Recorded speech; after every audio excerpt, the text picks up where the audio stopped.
সমস্যা রাতের উঠে পাক করা লাগে, সকাল 8:30টার ভিতরে পাক শেষ করা লাগে, তাহলে গ্যাস থাকে না।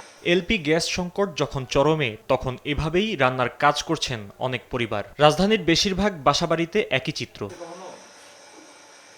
দেশে বার্ষিক এলপিজি চাহিদা প্রায় 14 থেকে 15 লাখ টন। তবে গেল 2 মাসে উল্লেখযোগ্য হারে কমেছে আমদানির পরিমাণ। এমন পরিস্থিতিতে বৃহস্পতিবার সিরডাপ মিলনায়তনে আলোচনা সভা করে এলপিজি অপারেটর্স অ্যাসোসিয়েশন লোয়াব।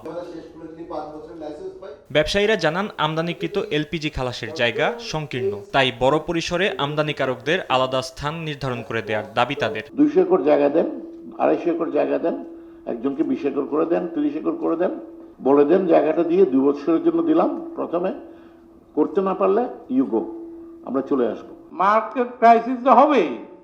আপনি যদি 29টার থেকে এখন 5টাতে আনতে পারে, বাকিরা পারে না, তাহলে কেন পারে না? ওয়াই? ভিগো ওয়্যার গার্ড প্রয়োজন মতো বাঁকানো যায়, অধিক চাপেও ভাঙে না।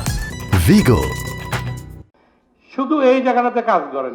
লোয়াব ভার্সেস রেগুলেটরস একটি পক্ষ মনে হয়, আমার কাছে মনে হয় দেশ শুড বি ভাইস ভার্সা হওয়া উচিত। যেহেতু চায়না, পাকিস্তান, ইন্ডিয়া অনেক বেশি কার্গো পুল করে ফেলছে স্পটে, এখান থেকে আমাদেরকে কার্গো নেওয়ার জন্য অনেক বেশি প্রাইস পে করতে হবে।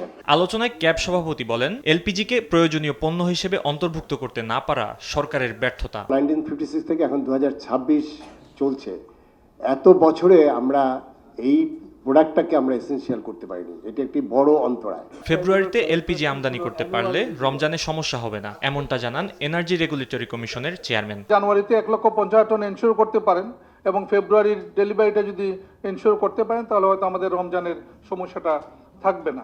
নিয়ন্ত্রণ সংস্থার ঝামেলা কমাতে ব্যবসায়ীদের দাবি পূরণেরও আশ্বাস দেন বিইআরসি চেয়ারম্যান। আলোচক বৃন্দ, লোয়াবের সদস্য ফাহিম ইউসুফ, দেশ টিভি, ঢাকা। যেসব টেস্টিং আছে